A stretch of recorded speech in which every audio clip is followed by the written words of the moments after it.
पिछले लेक्चर में हमने इंटरनल हेजिंग मेथड्स डिस्कस किए थे और इसमें अब हम डिस्कस करने जा रहे हैं एक्सटर्नल हेजिंग मेथड्स।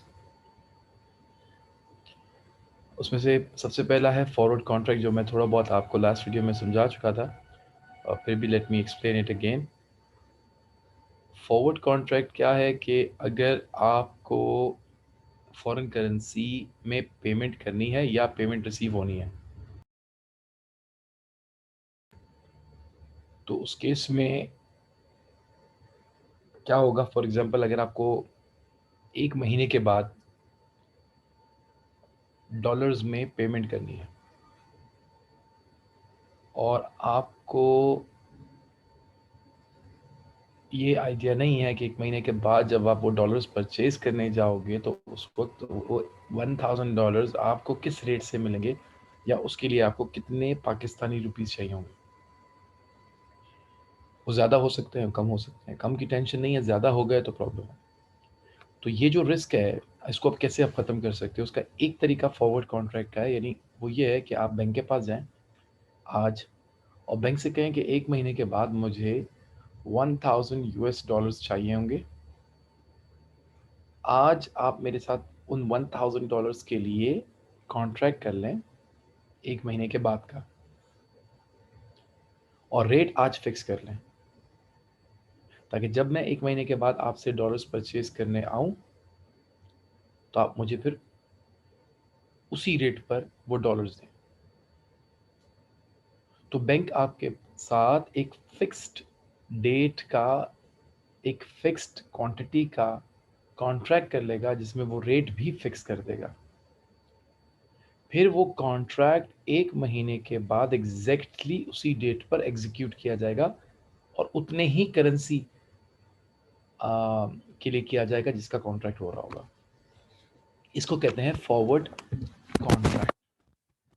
अच्छा, अब इसमें एक चीज़ याद रखिएगा, ये नॉन स्टैंडर्डाइज कॉन्ट्रैक्ट है क्योंकि ये दो पार्टीज के बीच में है। नॉन स्टैंडर्डाइज का मतलब ये है कि आपको $1000 की ज़रूरत है, आपको 500 की, 800 की ज़रूरत है, जितनी भी क्वांटिटी की ज़रूरत है, किसी भी डेट की ज़रूरत है, तो आप वो सेट कर लो। कॉन्ट्रैक्ट है दो लोगों के दरमियान। पहली बात। दूसरी बात यह है कि इसमें डेट फिक्स होगी, इसमें रेट फिक्स होगा और इसमें क्वांटिटी फिक्स होगी, जो भी आप आपस में तय करोगे। चौथी चीज़ जो और इम्पोर्टेंट है वो ये है कि फॉरवर्ड कॉन्ट्रैक्ट ज़रूरी नहीं है कि उसी पार्टी के साथ हो जिससे डॉलर्स खरीद रहे हैं। मिसाल के तौर पर, आपने बैंक ए के साथ फॉरवर्ड कॉन्ट्रैक्ट किया कि मुझे $1000 चाहिए फलानी डेट पर, उसके लिए रेट फिक्स कर देते, बैंक ने फिक्स कर दिया। अब ज़रूरी नहीं है कि आपने ये क्वांटिटी इसी बैंक से ख़रीदनी है। तो आप कह सकते हो कि रेट फिक्स कर दें, it's a forward contract. Rate fix कर दिया, आपने कहा मैं करेंसी लूंगा नहीं आपसे। फिर क्या होगा, एक महीने के बाद आप ये करेंसी ओपन मार्केट से ख़रीदना। ओपन मार्केट से आपको अगर करेंसी सेम रेट पर मिल गई जिस पे आपने कॉन्ट्रैक्ट किया है, तो उस डेट पर बैंक जिसके साथ आपने कॉन्ट्रैक्ट किया था वो ना आपसे पैसे लेगा ना आपको पैसे देगा। लेकिन अगर आपने ओपन मार्केट से डॉलर्स महंगे परचेज किए क्योंकि रेट ज़्यादा था मार्केट में, तो जितना ऊपर पैसा आपने दिया होगा वो ऊपर का पैसा बैंक आपको देगा। मिसाल के तौर पर $1000 के का लिए बैंक के साथ आपने 150 रुपीज़ की डील की थी, यानी 1,50,000 की डील की थी, और मार्केट से आपको 155 पे डॉलर मिला, यानी 1,55,000। तो जो ऊपर के 5,000 हैं वो बैंक आपको पे करेगा। लेकिन अगर आपको मार्केट से 145,000 के वो $1000 मिले, तो अब $5,000, सॉरी ₹5,000 आप बैंक को पे करोगे जिसके साथ आपने कॉन्ट्रैक्ट किया है। तो फॉरवर्ड कॉन्ट्रैक्ट करता क्या है कि वो आपको ऊपर जाने से तो इंश्योर कर देता है, बट उस रेट के नीचे आने का बेनिफिट फिर आपको ट्रांसफर नहीं होता, लेकिन आपका रिस्क एटलीस्ट खत्म हो जाता है। आपको डे वन पे पता चल जाता है कि आपको वो $1000 कितने रुपीज में मिलेंगे। सो रिस्क तो कहते ही सीखो है कि इसमें पता ही ना हो कि क्या होना है। तो जब आपको कंफर्म हो जाएगा क्या मिलेगा तो ऐसे रिस्क खत्म हो गया। अब ये जो फॉरवर्ड कॉन्ट्रैक्ट है, सिंस ये नॉन स्टैंडर्डाइज्ड है, यानी ये आपके हिसाब से बना हुआ है, आपकी ज़रूरत के हिसाब से है, तो जो चीज़ आपकी ज़रूरत के हिसाब से बनी हुई होती है वो कभी ट्रेडेबल नहीं होती। तो forward contract is not a tradeable contract like any other contract in the world. So when a contract is between two parties then it's not tradeable. तो ये ट्रेडेबल नहीं है। ये मार्केट में जाकर आप किसी और को नहीं सेल कर सकते हो। किसी और को बोल दिया यार मैंने कॉन्ट्रैक्ट किया हुआ है तो अब मुझे ज़रूरत नहीं है, तुम ले लो, और उसको वो गारंटी तुम ले लो, तो इट्स नॉट पॉसिबल। ये पॉसिबल नहीं है। So this is called forward contract. अब इसकी कुछ लिमिटेशन मैंने आपको बता दी। इसमें डेट फिक्स होगी, इसमें रेट फिक्स होगा, वो तो वैसे भी फिक्स करना था। इसमें क्वांटिटी फिक्स होगी। कल को आपको आपको लगा कि नहीं $1000 की नहीं $1200 की ज़रूरत है, तो ये वाला फॉरवर्ड कॉन्ट्रैक्ट सिर्फ $1000 को हेज करेगा। $200 के लिए आपके पास फिर कोई हेजिंग नहीं होगी। उसके लिए आपको अलग कॉन्ट्रैक्ट करना है तो करें, बट ये वाला कॉन्ट्रैक्ट नहीं चलेगा उसके लिए। आपकी पेमेंट की डेट आगे पीछे होगी तो भी ये आगे पीछे नहीं हो सकता, इसकी डेट फिक्स है। और ये बाइंडिंग कॉन्ट्रैक्ट है, सो हर हाल में ये एग्जीक्यूट होगा। कॉन्ट्रैक्ट है इसलिए हर हाल में ये एग्जीक्यूट होगा। So before I move forward, अगर किसी को कोई क्वेश्चन पूछना है तो पूछ लें, अदरवाइज मैं नेक्स्ट हेजिंग मेथड के ऊपर जा रहा हूँ।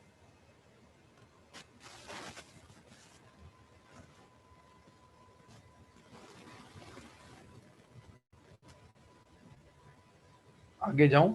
यस बोल दें।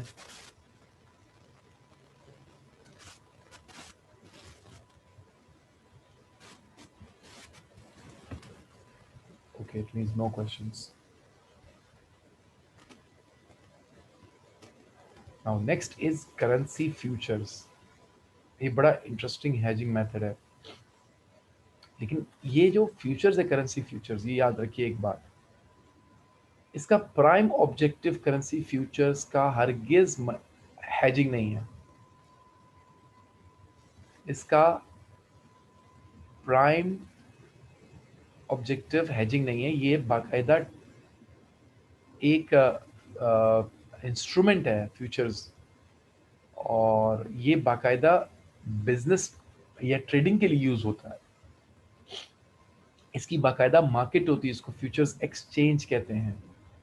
जैसे स्टॉक एक्सचेंज होता है ना, तो फ्यूचर्स एक्सचेंज एक मार्केट भी होती है जहां पर फ्यूचर्स की ट्रेडिंग होती है। और ये होता क्या है जरा इसको समझिएगा। पहली बात तो इसको ये डेरिवेटिव्स हैं, ये one of the types of derivatives हैं। डेरिवेटिव एक ऐसी चीज को कहते हैं जिसकी वैल्यू किसी न किसी एसेट से डिराइव होती हो, यानी उसकी अपनी कोई वैल्यू ना हो, बट उसकी वैल्यू किसी न किसी अंडरलाइंग या कोई बेसिक एसेट होता है जिससे उसकी वैल्यू डिराइव होती है। और डिपेंड करता है वो फ्यूचर किस एसेट से रिलेटेड है। अभी आपको समझ में आ जाएगा जो मैं कह रहा हूँ। देखिए, मैं एग्जांपल देता हूँ आपको। करेंसी को छोड़ दें, मैं आपको गोल्ड के फ्यूचर की बात करता हूँ। Future can be of any commodity जिसकी प्राइस मार्केट में तय हो रही हो।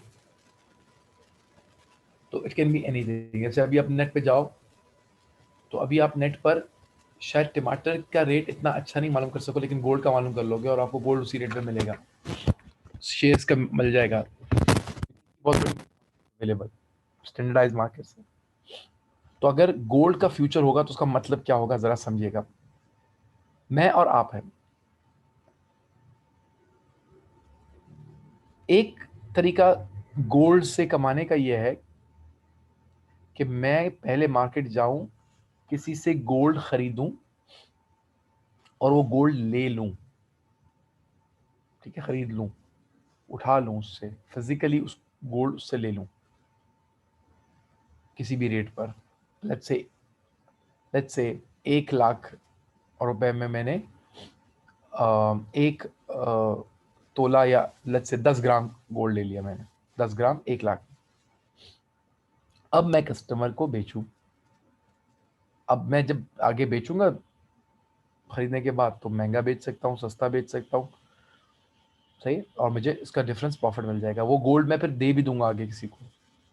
एक तरीका तो ये है with exchange of gold, gold का एक्सचेंज हो रहा है, एक पार्टी से खरीदा दूसरी पार्टी को दे दिया। दूसरा तरीका गोल्ड से कमाने का है उसके फ्यूचर्स खरीदने का। उसके फ्यूचर्स खरीदने का तरीका क्या होता है, फ्यूचर्स मार्केट के अंदर गोल्ड की एक्चुअल डिलीवरी नहीं होती, यानी आपको गोल्ड फिजिकली मिलता नहीं है, ना आप किसी को देते हो, बस गोल्ड की प्राइस डिफरेंस से कमाई हो रही होती है। कैसे हो रही होती है, मैं फ्यूचर्स मार्केट में गया और मैंने फ्यूचर्स मार्केट में, मुझे लगा आगे गोल्ड महंगा होने वाला है, आगे महंगा हो जाएगा, तो मैं क्या करूंगा, अगर मुझे लग रहा है आगे गोल्ड महंगा होने वाला है तो मैं आज गोल्ड के फ्यूचर्स क्या करूं, बेचूं या खरीदूं? जल्दी बताएं। अगर मुझे लग रहा है आगे गोल्ड महंगा होने वाला है तो मैं आज क्या करूं? बिल्कुल, तो मैं फ्यूचर्स मार्केट में आज के रेट से सेल क्यों करूंगा इमाज, बाय करूंगा। मैं आज फ्यूचर्स मार्केट में गोल्ड का फ्यूचर बाय कर लूंगा आज के रेट पे, और मैंने बाय कर लिया। लेट्स से मैंने 10 ग्राम्स का गोल्ड बाय कर लिया, 10 ग्राम्स का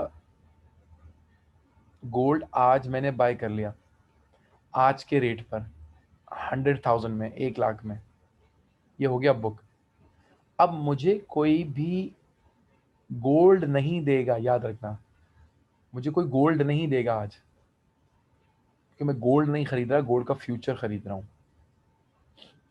तो मेरे और सामने वाली बंदे के दरमियान एक डील हो गई है कि मुझे आज, मैंने गोल्ड 100,000 में परचेज कर लिया, बाय कर दिया 100,000 में। अच्छा, डील हो गई। अब इस फ्यूचर की एक एक्सपायरी डेट होती है,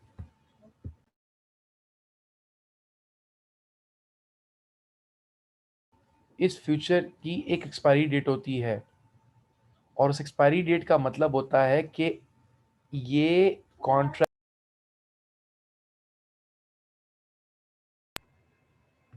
सो एक्सपायरी डेट होगी, यानी कि एक पर्टिकुलर डेट पर ये कॉन्ट्रैक्ट लाजमी एग्जीक्यूट होगा, लाजमी एग्जीक्यूट होगा, ये खत्म हो जाएगा। लेकिन अगर मैं चाहूं तो उससे पहले भी क्लोज कर सकता हूं, अगर मैं चाहूं तो उससे पहले भी क्लोज कर सकता हूं।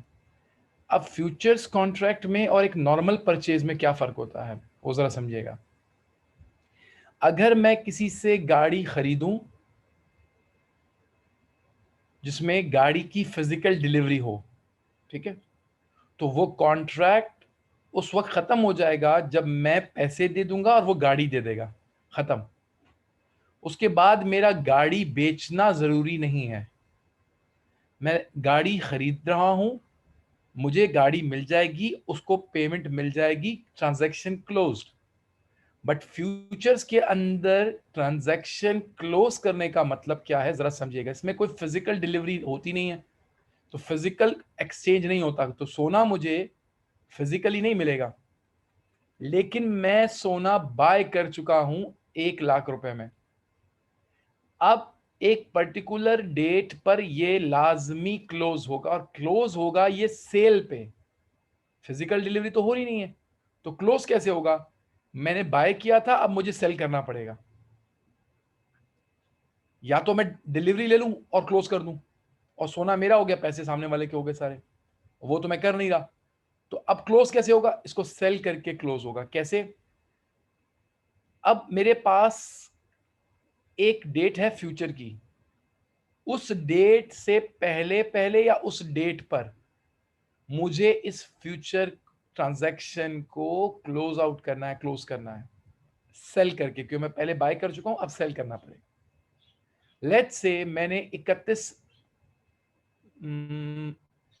मई का 31 मई का फ्यूचर परचेज किया था, जो 31 मई को क्लोज होना था। तो 31 मई पे ये मुझे लाजमी क्लोज करना है, लेकिन जरूरी नहीं है कि मैं 31 मई क्लोज करूं, उससे पहले भी कर सकता हूं, बाद में नहीं कर सकता।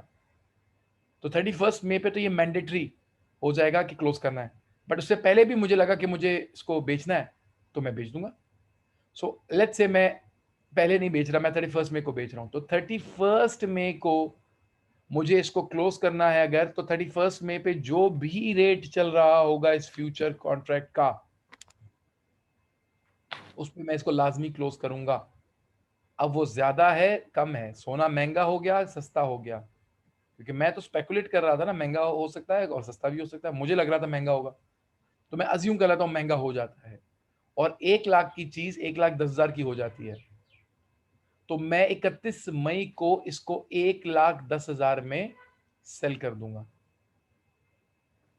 अच्छा, और 1,10,000 मेरा ड्यू हो जाएगा, लेकिन मैंने परचेज किया था 1 लाख में, तो 1 लाख जिस वक्त परचेज किया था उस वक्त पूरी पेमेंट करने की जरूरत नहीं होती है, क्योंकि मुझे कोई चीज मिल नहीं रही एक्चुअली, तो मुझे 1 लाख की पूरी पेमेंट करने की जरूरत नहीं है। जैसे हम प्रॉपर्टी परचेज करते वक्त टोकन मनी देते हैं, यहां पर भी एक पेमेंट की जाती है, उसको मार्जिन कहते हैं, वो हम पेमेंट जो है ना वो करेंगे like a token money.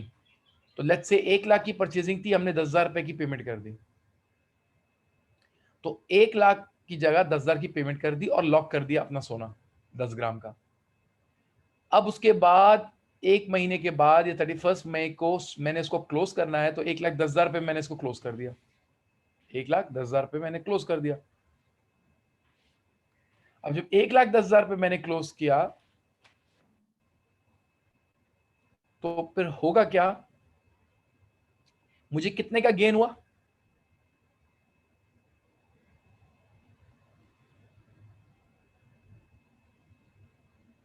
Gain कितने का हुआ, 10,000 का। ये 10,000 मेरे अकाउंट में उनकी तरफ से क्रेडिट हो जाएगा, मेरे अपने पास पर्सनली जारी डेबिट होगा, वो मेरे अकाउंट में इसको क्रेडिट कर देंगे 10,000 को। तो ना वो मुझसे वो 1 लाख लेंगे, ना वो मुझे वो 1,10,000 देंगे, बल्कि बस वो सिर्फ 10,000 मेरे अकाउंट में डाल देंगे।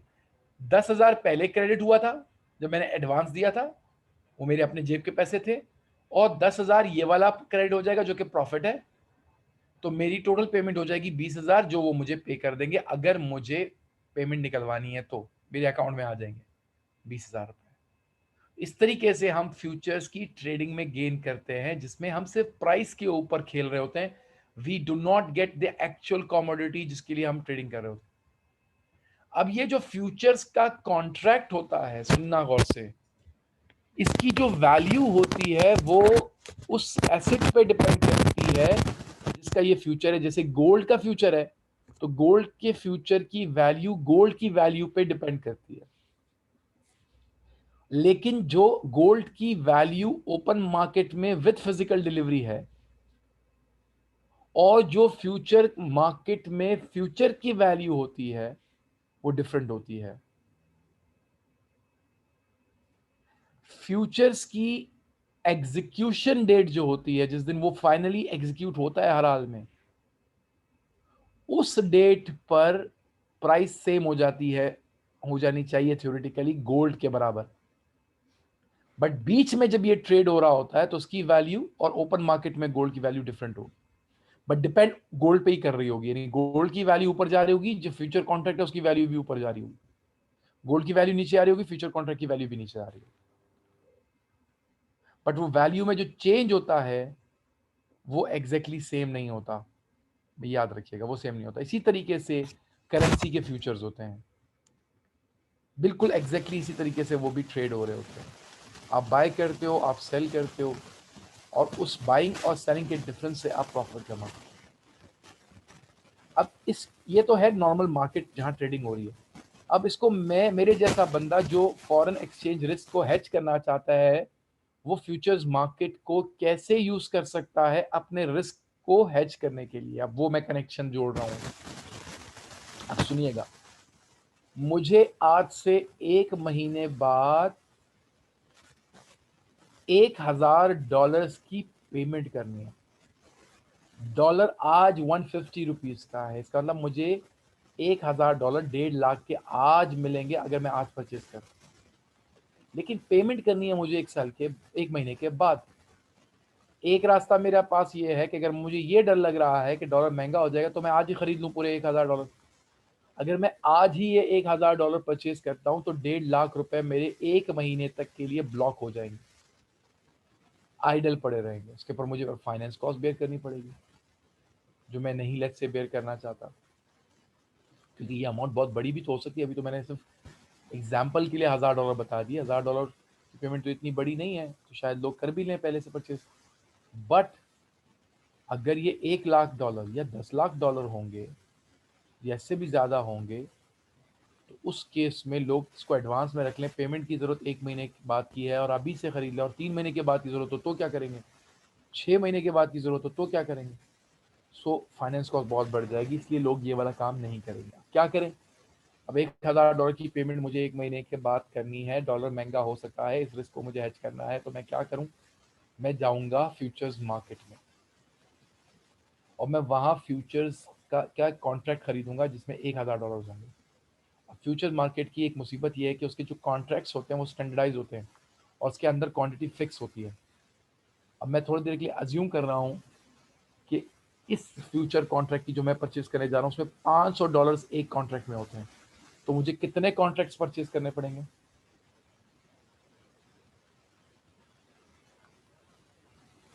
2, क्योंकि 2 कॉन्ट्रैक्ट्स में मिलाकर $1000 पूरे हो जाएंगे। बट मुसीबत यह है कि अगर कॉन्ट्रैक्ट $600 का होगा तो फिर मैं क्या करूंगा, फिर मैं अगर 2 कॉन्ट्रैक्ट खरीदता हूं तो $1200 का कॉन्ट्रैक्ट आ जाएंगे मेरे पास, जबकि मुझे जरूरत $1000 की है। और अगर एक कॉन्ट्रैक्ट परचेज करता हूं तो $600 आ जाएंगे, जबकि मेरी जरूरत $1000 की है, तो मैं $400 शॉर्ट हो जाऊंगा। ठीक है, तो इसकी वजह से क्या होता है कि रिस्क कम तो हो जाता है, खत्म नहीं होता, क्योंकि रिस्क 100% खत्म हो गया, उसको कहते हैं परफेक्ट हेज। और वो तब होगा जब जितनी क्वांटिटी मुझे चाहिए होगी उतने ही के कॉन्ट्रैक्ट्स में परचेज कर सकूंगा, तो वो परफेक्ट हेज कहलाता है। तो परफेक्ट हेज कभी कभार पॉसिबल नहीं होता, लेकिन मैं आपकी एग्जांपल के लिए, आपके समझाने के लिए इसको परफेक्ट हेज में कन्वर्ट करता हूं। लेट्स से एक फ्यूचर कॉन्ट्रैक्ट में $500 हैं, तो मुझे 2 कॉन्ट्रैक्ट्स परचेज करने पड़ेंगे ताकि $1000 मेरे पूरे हो जाए। कर लिए मैंने 2 कॉन्ट्रैक्ट्स।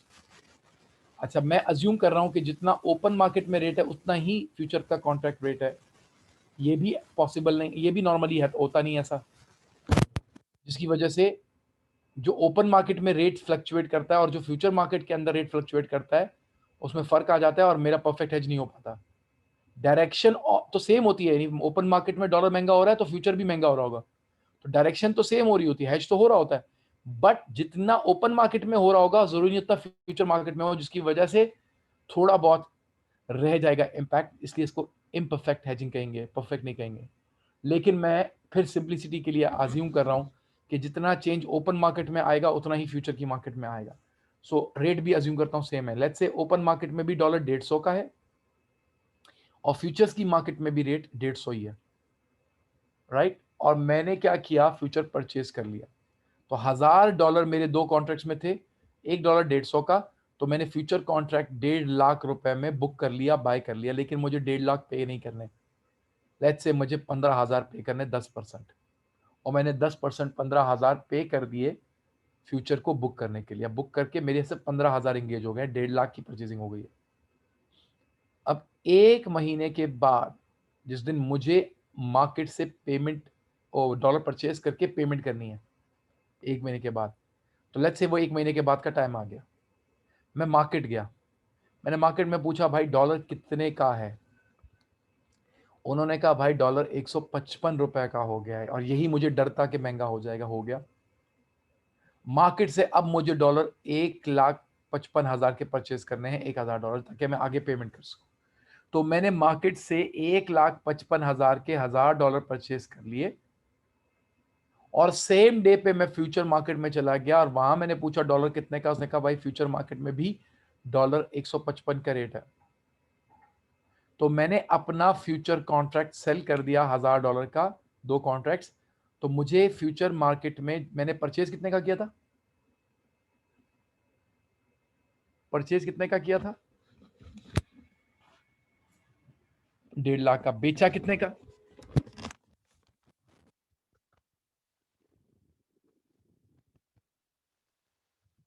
155 का। मुझे फ्यूचर्स मार्केट में गेन कितने का हुआ?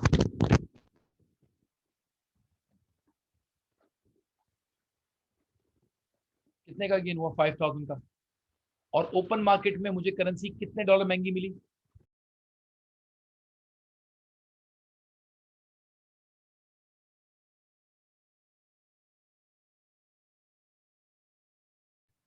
$5000। तो एक तरफ से मुझे 5000 का नुकसान हुआ जिसका मुझे डर था, लेकिन दूसरी तरफ से मैंने फ्यूचर की ट्रेडिंग कर ली और वहां से 5000 कमा लिया, तो वो जो नुकसान था वो मेरा ऑफसेट हो गया। तो नेट मुझे डॉलर कितने का पड़ गए? $1000 मुझे कितने के पड़े?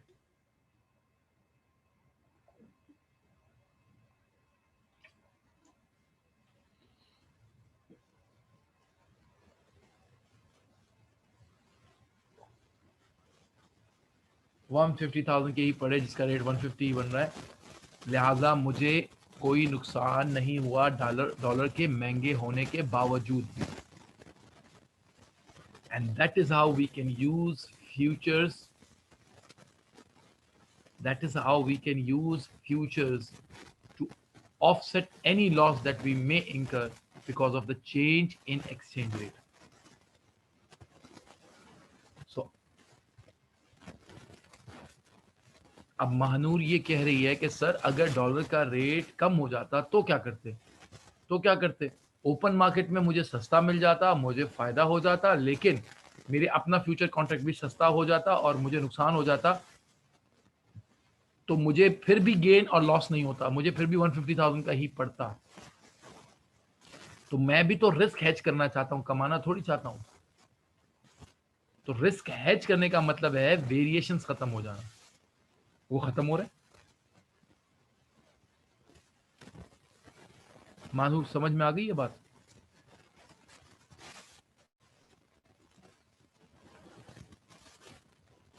So this is how futures trading take place, and this is how we use futures to hedge our risk.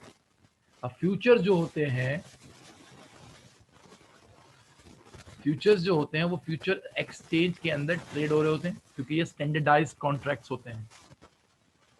इनकी एक एक्सपायरी डेट होती है, उस दिन आपको लाजमी इनको क्लोज करना पड़ता है। अगर पहले परचेज किया था तो सेल करना पड़ेगा, अगर पहले सेल किया था तो फिर परचेज करना पड़ेगा, और जो डिफरेंस होगा that will be your profit and loss.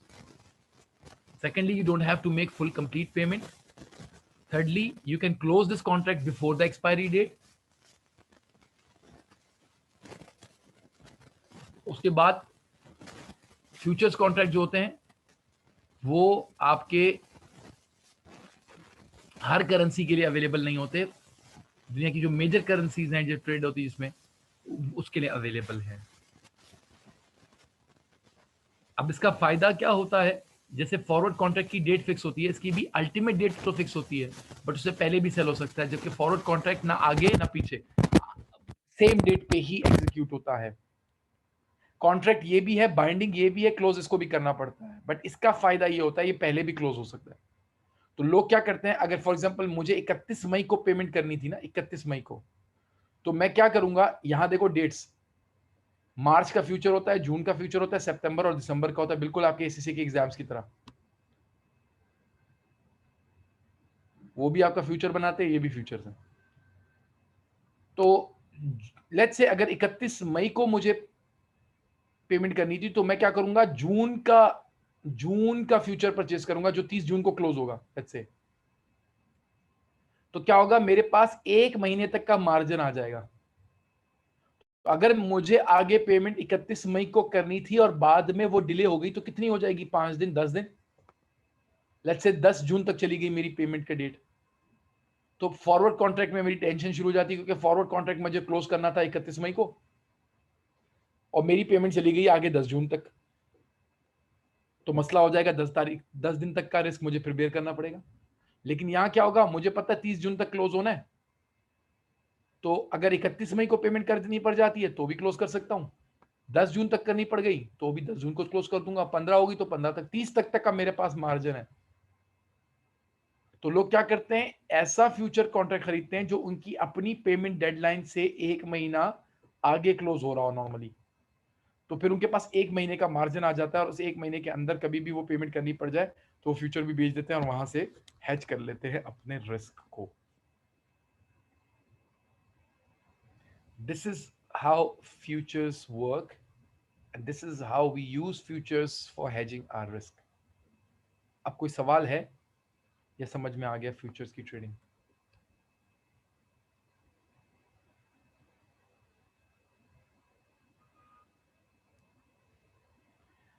Amount of the futures के बारे में मैंने क्या कहा, क्या कहा मैंने, पता नहीं, थोड़ा सा अपना क्वेश्चन इलेबोरेट करेंगे?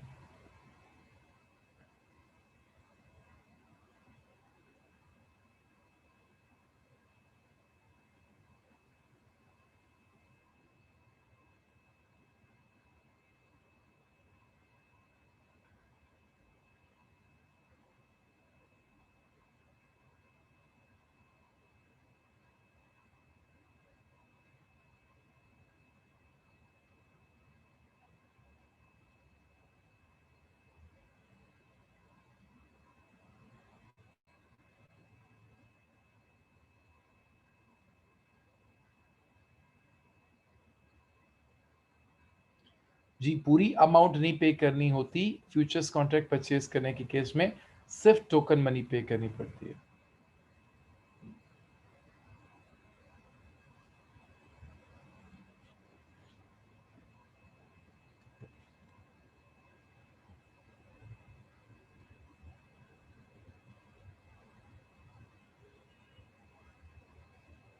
नाउ इसके बाद है करेंसी ऑप्शंस।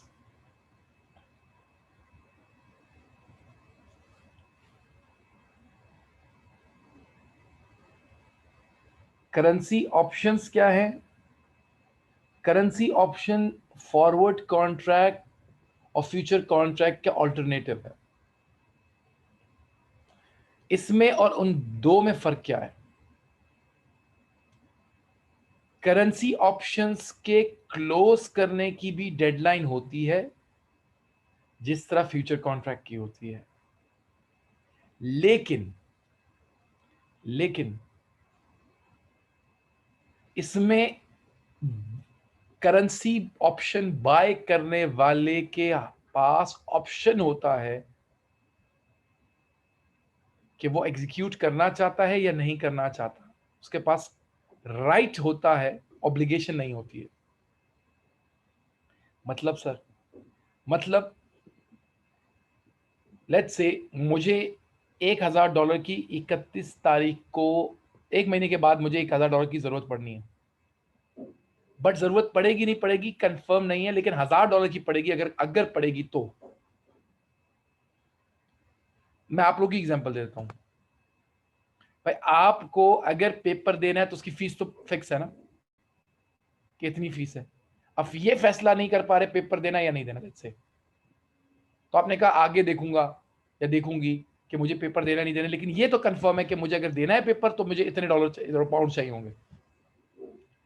तो अगर ऐसी सिचुएशन किसी को फेस करनी पड़े जिसमें ट्रांजैक्शन की अमाउंट कंफर्म हो बट ट्रांजैक्शन करेंगे या नहीं करेंगे वो कंफर्म ना हो, अच्छा चले डेट भी कंफर्म है, डेट भी कंफर्म है, ट्रांजैक्शन की अमाउंट भी कंफर्म है, बट ट्रांजैक्शन बजाते खुद कंफर्म नहीं है कि करेंगे भी या नहीं करेंगे, बट करेंगे तो डेट भी पता है, डेडलाइन पता है एग्जाम की डेट एंट्री, और अब अमाउंट पता है, बट ये तय नहीं हुआ कि आप पेमेंट करनी है या नहीं करनी है। अब क्या करें ऐसे केस में? ऐसे केस में आपके पास करेंसी ऑप्शंस को बाय करने का ऑप्शन है। आप क्या करोगे, चूंकि हमें करेंसी परचेज करनी है आगे जाकर, तो हमें डर होगा डॉलर के महंगा होने का, तो हम जिससे भी परचेज करने जाएंगे करेंसी ऑप्शन, उससे परचेज करने जाएंगे कैप, कैप ऑप्शन परचेज करने जाएंगे। कैप ऑप्शन का मतलब है अपर लॉक लगा देना, क्योंकि मुझे डॉलर के महंगे होने का वो है, तो मैंने जाकर जिससे भी डील करनी है उसको बोलूंगा भाई डॉलर लॉक कर दो मेरे लिए, अपर लिमिट उसकी, अपर लिमिट उसकी लॉक कर दो। ठीक है, 152 रुपीज पर लॉक्ड। आपको मैं 1 महीने के बाद 152 रुपीज में डॉलर दूंगा, फलानी डेट के ऊपर, हर हाल में। फिर मार्केट में डॉलर 155 का हो, 160 का हो, या तो मैं आपको 152 में वो डॉलर दूंगा, या फिर जितना आप बाहर से उसको महंगा परचेस करोगे 152 से ऊपर, वो डिफरेंस मैं आपको पे करूंगा, बिल्कुल जैसे फॉरवर्ड कॉन्ट्रैक्ट के तरह। आपको 152 में ही पड़ेगा, इससे ऊपर का नहीं पड़ेगा। डन हो गया, ये लॉक हो गया। उसने कहा कि लेकिन चूंकि आप ऑप्शन परचेस कर रहे हो और 31 मई का कर रहे हो, तो 31 मई तक का टाइम है आपके पास इसको एग्जीक्यूट करने का। अगर 31 मई तक आप मेरे पास नहीं आए और आपने इसको एग्जीक्यूट नहीं किया, तो ये एक्सपायर हो जाएगा और आपको फिर मेरे पास आने की जरूरत नहीं है, फॉरवर्ड कॉन्ट्रैक्ट और फ्यूचर की तरह। आपको लगा कि आपको जरूरत नहीं है पैसों की, आप ना आना मेरे पास। तो आप सोच में पड़ गए कि यार ये कितना जन्नती आदमी है, लॉक कर रहा है और कहता है कि नहीं आना वो मत आना। यानी अगर डॉलर सस्ता मिल गया मुझे कहीं से, मार्केट से 150 का मिल गया, तो बोला वहीं से खरीद लेना, मेरे पास नहीं आना भले, लेकिन महंगा हो गया तो मैं आपको पैसे दे दूंगा। बोले यार ऐसा जन्नती आदमी। आपने कहा यार अल्लाह तुम्हें खुश रखे, तुम तो बहुत नेक आदमी हो। आप निकलने लगे, उसने कहा भाईजान किधर? उसने कहा घर जा रहा हूँ भाई। किस खुशी में भाई? बैठो, मुझे प्रीमियम दो। आपने कहा प्रीमियम किस बात का? बोले मैंने तुम्हें इंश्योरेंस दी है, एक तरह से मैंने तुम्हें इंश्योर किया है कि 150 पाउंड से ऊपर का तुम्हें डॉलर नहीं पड़ेगा, उसके पैसे दो प्रीमियम। अब आपको पता चल गया होगा जन्नत ही नहीं था भाई, वो बिजनेसमैन है, बिजनेस कर रहा है। तो उसने कहा कि देखो तुम मेरे पास नहीं आए तो मुझे किन रकतों का सवाब मिलेगा, मुझे किस चीज का फायदा होगा अगर तुम मेरे पास पलट कर वापस नहीं आए। लेकिन अगर महंगा हो जाए तुम आ जाओगे पैसे लेने के लिए, तो मुझे आज तुम इस इंश्योरेंस के अगेंस्ट प्रीमियम दो। अच्छा कितना? का 2 रुपए पर डॉलर, 1 रुपए पर डॉलर, 3 रुपए पर डॉलर, डिपेंड करता है मार्केट में ऑप्शन की वैल्यू क्या चल रही है। तो 2 रुपए 3 रुपए की जो है ना वो मुझे आपने देना है। ऑप्शंस भी ट्रेडेबल होते हैं, ठीक है, तो इसलिए उसका प्रीमियम मार्केट में पता होता है कि यार ऑप्शन का प्रीमियम कितना है। तो आपने वो ऑप्शन 2 रुपए, 1 रुपए, 3 रुपए में पर डॉलर में खरीद लिया। अब आपकी जेब से चले गए 2 रुपए ये, और 152 का आपको डॉलर मिलेगा। तो आपको पता चल गया आपकी कॉस्ट हो गई है 154 रुपीज पर डॉलर फिक्स। अब इससे ऊपर नहीं जा सकती, इससे नीचे आ सकती है, नीचे की टेंशन नहीं है आपको, नीचे तो फायदा ही फायदा है, नीचे आ जाए। बट 154 पे आपका माइंड बन गया कि 154 से तो ऊपर नहीं जाएगी। अब आप रिलैक्स होके गए। दो रिलैक्सेशन आपको मिल गई, एक तो 154 से आपकी कॉस्ट नहीं बढ़ेगी, और दूसरी रिलैक्सेशन ये है कि अगर जरूरत नहीं पड़ी तो आपको परचेस करने की जरूरत नहीं है। बट फिर उस केस में आपकी 2 रुपए कॉस्ट रहेगी, और 2 रुपए से ऊपर कॉस्ट नहीं जाएगी, 2 रुपए का प्रीमियम आपने पे किया। तो at the time of purchasing the option you will be paying the premium, but on the day of execution you will have the option whether you should execute it or not, और आप ना करो, आपको जरूरत नहीं पड़ी। तो ये जो अपर लिमिट आप लगाते हो उसको कहते हैं कैप ऑप्शन, ठीक है। लेकिन जो सेलर ऑफ द करेंसी होता है, जिसको फॉरेन करेंसी बेचनी होती है, उसको कभी भी उस फॉरेन करेंसी के महंगे होने की टेंशन नहीं होगी, उसको तो फायदा ही फायदा है, वो बेचने जाएगा महंगे बेचेगा। उस बंदे को डर होता है कहीं करेंसी सस्ती ना हो जाए। वो फिर जो buyer of the seller of the currency होता है, फॉरेन करेंसी का सेलर होता है, वो हमेशा फ्लोर ऑप्शन परचेज करता है। वो फिर नीचे लोअर लॉक लगाता है, अपर नहीं लोअर लॉक लगाता है। वो कहता है इससे नीचे नहीं जाना चाहिए। तो बैंक उसको कहता है ठीक है भाई, मैं आपके साथ डील करता हूं 150 रुपए में, जब भी आप 1 महीने के बाद मुझसे करेंसी बेचने आओगे मैं आपसे 150 में खरीदूंगा, भले मार्केट में 145 का क्यों ना हो, मैं आपसे 150 से नीचे में नहीं खरीदूंगा। या फिर आप मार्केट में अगर इसको कम में बेचते हो क्योंकि मार्केट में रेट कम है, तो डिफरेंस मैं आपको पे कर दूंगा। और अगर महंगा बिकता है तो आप भले महंगा बेच देना मार्केट में, मेरे पास आने की जरूरत नहीं है, बस मुझे अपना ये प्रीमियम दे दो।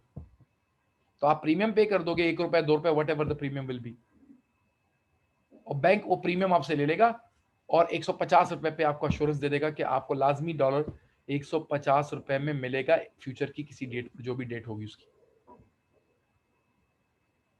तो ये फ्लोर ऑप्शन हुआ, और जो बाय करने वाला है वो कैप ऑप्शन परचेज करेगा। बायर के लिए जो ऑप्शन होता है, जो बायर ऑफ द करेंसी होता है, उसको वो उसके लिए वो ऑप्शन कहलाता है कॉल ऑप्शन। उसको कॉल ऑप्शन कहते हैं।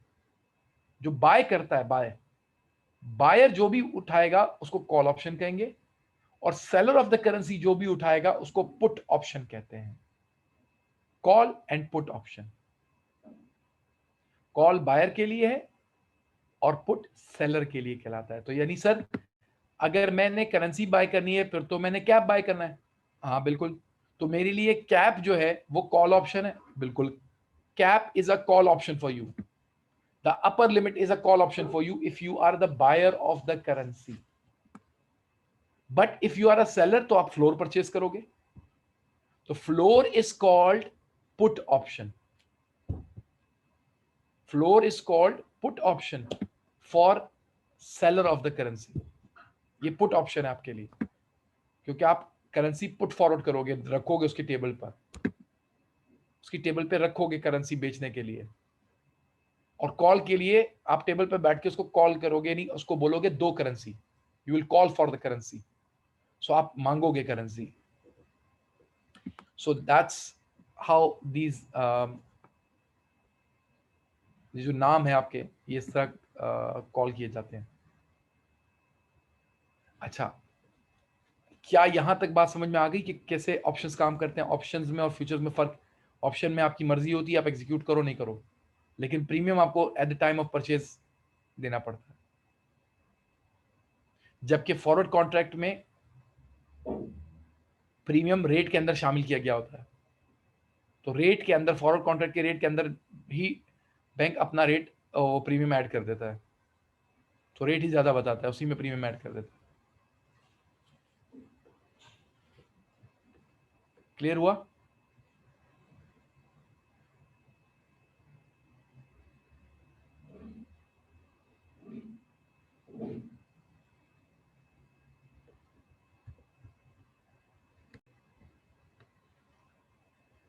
एक और चीज मैं आपको दे रहा हूं, ये आपको घर से सर्च करके आना है, आप अगली क्लास में मुझसे पूछना है। वो है collar option. Collar, COLLAR।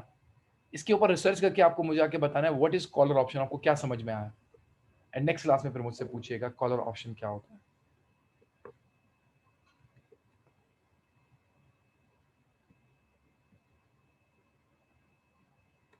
Currency swap, a very interesting, a very interesting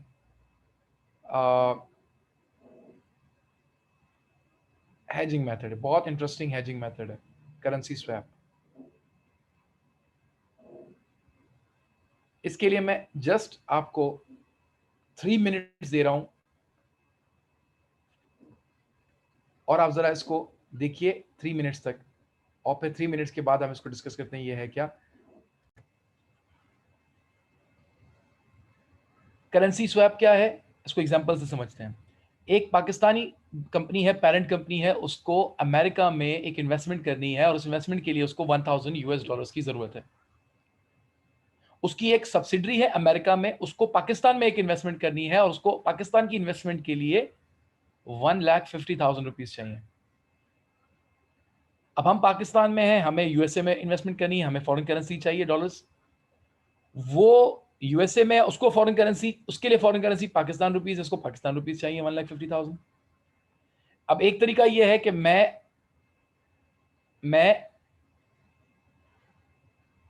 अच्छा, मुझे डॉलर्स खरीदने के लिए पाकिस्तानी रुपीस भी चाहिए, तो अज्यूम करो पैसे भी नहीं है मेरे पास।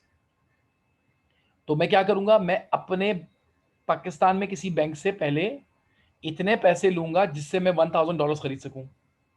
अब मिसाल के तौर पर डॉलर इस वक्त 150 रुपए का है, तो $1,000 परचेज करने के लिए हमें 1,50,000 रुपीज चाहिए होंगे। 150,000 रुपीज। उसके लिए मुझे बैंक पास जाना पड़ेगा, बैंक को बोलूंगा भाई मुझे 150,000 रुपीज लोन चाहिए, बैंक दे देगा। अच्छा, मैं 150,000 रुपीज लूंगा और मार्केट में जाकर डॉलर्स परचेज कर लूंगा, 150 का डॉलर है तो $1,000 मुझे मिल जाएंगे और मैं जाकर अमेरिका में इन्वेस्ट कर दूंगा। अच्छा, यही काम यूएस बेस्ड कंपनी करेगी, वो अपने यूएस बैंक के पास जाएगी, उससे डॉलर्स खरीद का लोन लेगी, डॉलर्स में लोन लेगी, डॉलर्स कन्वर्ट करके रुपीस परचेज करेगी और फिर यहां पर रुपीस में इन्वेस्टमेंट करेगी। अब मेरा लोन है रुपीस में पाकिस्तान में, उसके ऊपर इंटरेस्ट रुपीस में है, इन्वेस्टमेंट मेरी डॉलर्स में है, इनकम मेरी डॉलर्स में आएगी, तो हर साल जब मुझे इनकम मिलेगी डॉलर्स में मुझे उसको कन्वर्ट कराकर इंटरेस्ट पे करना पड़ेगा और बाकी मैं अपने पास रखूंगा। अगर मुझे एक साल के बाद डॉलर्स से रुपीस में कन्वर्ट कराने के बाद पैसे कम बचते हैं तो मेरी इंटरेस्ट की कॉस्ट तो अपनी जगह पे खड़ी है, मेरी इनकम कम हो जाएगी क्योंकि मेरी इनकम डॉलर्स में है। तो मुझे हर साल ये रिस्क फेस करना है कि कहीं मेरी इनकम जब मैं उसको पाकिस्तानी रुपीस में कन्वर्ट करूं तो एक्सचेंज रेट की वजह से वो कम ना हो जाए। यही रिस्क अमेरिका में बैठे मेरी सब्सिडरी जाए उसको फेस करना पड़ेगा। अब क्या मुसीबत है, अब इसको हल कैसे करें? इसका हल करने का तरीका यह है कि मैं अपने बैंक से 1.5 लाख रुपए का लोन लूं पाकिस्तान में और कन्वर्ट ना कराऊं उसको डॉलर्स में। मेरी फॉरेन सब्सिडरी अपने बैंक से वहां से $1,000 ले लोन और वो भी पाकिस्तान रुपीस में कन्वर्ट ना कराए। ठीक है, चूंकि इस वक्त डॉलर और रुपीस का रेट मैंने 150 अज्यूम किया है, ठीक है, और मैंने एक परफेक्ट एग्जांपल क्रिएट करने के लिए ऐसी अमाउंट दोनों जगह रखी है ताकि ऑफसेट हो जाए कंप्लीटली। हाँ, जरूरी नहीं है कि ऐसा हो प्रैक्टिकली। तो इत्तेफाक क्या था, मुझे 1.5 लाख रुपए चाहिए थे $1,000 खरीदने के लिए, उसको $1,000 चाहिए थे 1.5 लाख खरीदने के लिए। मैंने ये इस तरह जानबूझ के बनाए। तो अब मैं उसको बोलूंगा भाई देखो तुम्हारे पास लोन लिया हुआ है $1,000 का, लेकिन तुम्हें चाहिए 1.5 लाख पाकिस्तान में इन्वेस्ट करने के लिए। मैंने 1.5 लाख रुपए लिए हुए अपने पाकिस्तानी बैंक से और मुझे $1,000 चाहिए तुम्हारे यहां इन्वेस्ट करने के लिए। तो मेरे पास वो 1.5 लाख रुपए हैं जो तुम्हें चाहिए और तुम्हारे पास वो $1,000 हैं जो मुझे चाहिए। तो बजाय हम जाकर अपने अपने रुपए डॉलर में और डॉलर को रुपए में किसी और के पास जाके कन्वर्ट करें, क्यों ना हम आपस में एक दूसरे के साथ स्वैप कर लें। मैं तुम्हें 1.5 लाख रुपए देता हूं, तुम उसके बदले मुझे $1,000 दे दो, तो तुम्हारे पास रुपए आ जाएंगे, तुम पाकिस्तान में इन्वेस्ट कर लेना 1.5 लाख, मेरे पास डॉलर आ जाएंगे, मैं यूएसए में इन्वेस्ट कर दूंगा $1,000। कहा अच्छा ये तो हो गया, स्वैप कर लिए। अब हमने स्वैप कर लिया, ठीक। उसके बाद क्या होगा हर साल? उसके बाद मैंने उसको कहा कि देखो $1,000 तुमने लोन लिया था वो मुझे दे दिया, तो अज्यूम करो कि वो $1,000 तुमने लोन मेरे बिहाफ पे लिया, ये अज्यूम कर लो वो मेरा लोन था जो तुमने ले लिया था, क्योंकि तुम अमेरिका में थे, तुम्हारे लिए बैंक से पैसे लेना आसान था, लोन तुम वहां के लिए लोकल थे। तो तुमने समझो मेरे बिहाफ पे $1,000 का लोन ले लिया और मैंने तुम्हारे बिहाफ पे पाकिस्तान में 1.5 लाख का लोन ले लिया और वो मैंने तुम्हें दे दिया। अब एक काम करते हैं, मेरी इन्वेस्टमेंट अमेरिका में है, वहां से मेरी इनकम डॉलर्स में आएगी, मैं वो डॉलर्स उठाकर तुम्हारे बैंक का इंटरेस्ट पे कर दूंगा। $1,000 के ऊपर जो इंटरेस्ट है, तो तुम्हारा इंटरेस्ट भी डॉलर्स में है, मेरी इनकम भी डॉलर्स में, तो मैं बगैर कन्वर्जन कराए डॉलर्स की इंटरेस्ट पेमेंट कर दूंगा अपनी इनकम में से। तो मुझे हर साल ये टेंशन नहीं होगी कि मेरी इनकम कम या ज्यादा हो जाएगी, क्योंकि डॉलर्स में आएगी, डॉलर में पे कर दूंगा। और तुम्हारी इनकम रुपीज में है और मैंने जो लोन लिया था वो भी रुपीज में था जो मैंने तुम्हें दिया है, तो तुम उस बैंक का इंटरेस्ट तुम दो, तो तुम्हारी इनकम भी रुपीज में, तुम्हारा इंटरेस्ट भी रुपीज में। तो हर साल मैं और तुम इस टेंशन से आजाद हो जाएंगे कि करेंसी कन्वर्ट कराने के बाद पता नहीं हम इंटरेस्ट पे कर सकेंगे नहीं पे कर सकेंगे। इनकम मैच कर जाएगी एक्सपेंस के साथ, सेम करेंसी हो जाएगी। उसने कहा यार ये तो बड़ा जबरदस्त आइडिया। उसने कहा कि अच्छा इन्वेस्टमेंट मेरी 3 साल की है, तुम्हारी भी 3 साल की है, अज्यूम करें, तो 3 साल के बाद क्या होगा? और 3 साल के बाद तुम जो पाकिस्तान की 1.5 लाख की इन्वेस्टमेंट है उसको बेच दो 1.5 लाख में। अज्यूम कर रहा हूं कि उसको कोई लॉस नहीं हो रहा, क्योंकि वो अगर वो लॉस होगा तो वो एक्सचेंज रेट की वजह से नहीं हो रहा होगा, वो तो फिर प्रॉपर्टी जो भी आपने ली होगी उसकी लॉस है। तो अज्यूम कर रहा हूं कि लॉस नहीं हो रहा, तो तुम जो तुम्हारी जो इन्वेस्टमेंट है 1.5 लाख की उसको तुम बेचो या तूने बैंक में रखवाए हैं तो बैंक से ले लो, व्हाटएवर जो भी किया आपने, वो 1.5 लाख तुम वापस ले लो और वो 1.5 लाख मुझे वापस कर दो। मैं $1000 की जो इन्वेस्टमेंट मैंने अमेरिका में की है वो रियलाइज कराता हूँ और वो $1000 तुम्हें दे देता हूँ। तो तुम्हारे $1000 तुम्हारे पास आ गए, मेरे 1.5 लाख मेरे पास आ गए और 3 साल के बाद भी मुझे और तुम्हें कन्वर्ट करवाने की टेंशन नहीं होगी, क्योंकि मेरे पास मेरे 1.5 लाख आ जाएंगे, तुम्हारे पास तुम्हारे $1000 आ जाएंगे। तो हमें ना एनुअल बेसिस पे कन्वर्जन की टेंशन रहेगी, ना 3 साल के बाद हमें कोई टेंशन रहेगी, and that is called currency swap. अब अगर किसी को सवाल पूछना है तो पूछ।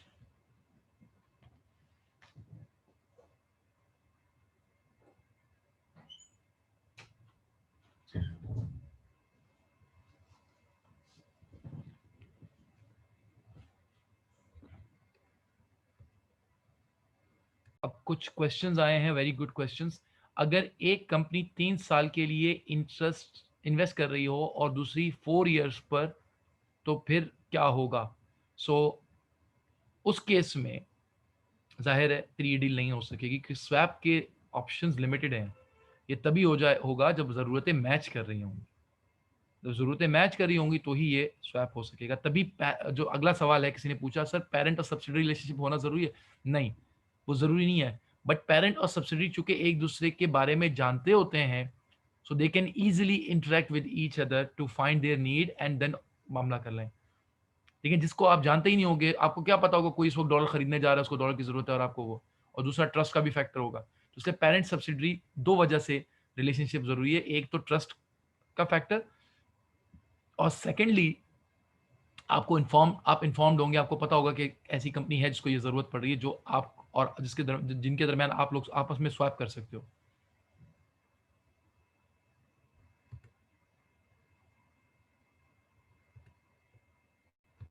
और कोई क्वेश्चन? सर दूसरा क्वेश्चन है, सर प्रैक्टिकली तो ये ऐसा होता नहीं होगा कि दोनों बंदों की एग्जैक्ट सेम अमाउंट की इन्वेस्टमेंट और सेम टाइम पर, देखिए अमाउंट डिफर कर जाए कोई मसला नहीं है, सिर्फ उतनी अमाउंट तक का स्वैपिंग हो जाएगी जितनी अमाउंट मिनिमम होगी।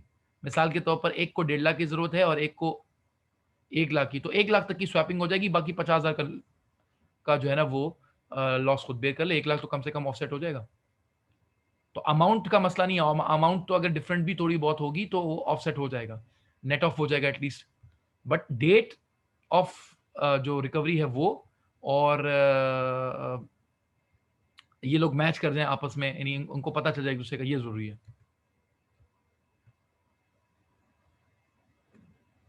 So any other question?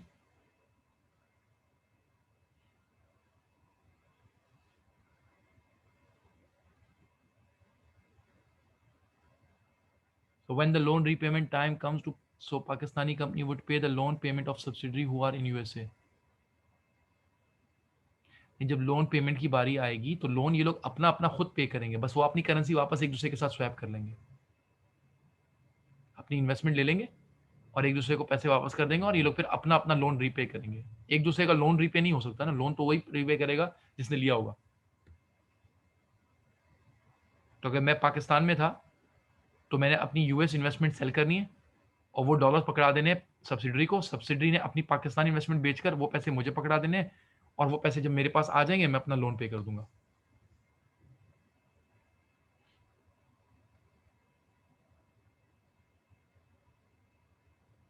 जी, करेंसी रीस्वैप हो जाएगी और रीस्वैप होने के बाद हम अपनी लोन रीपेमेंट कर देंगे।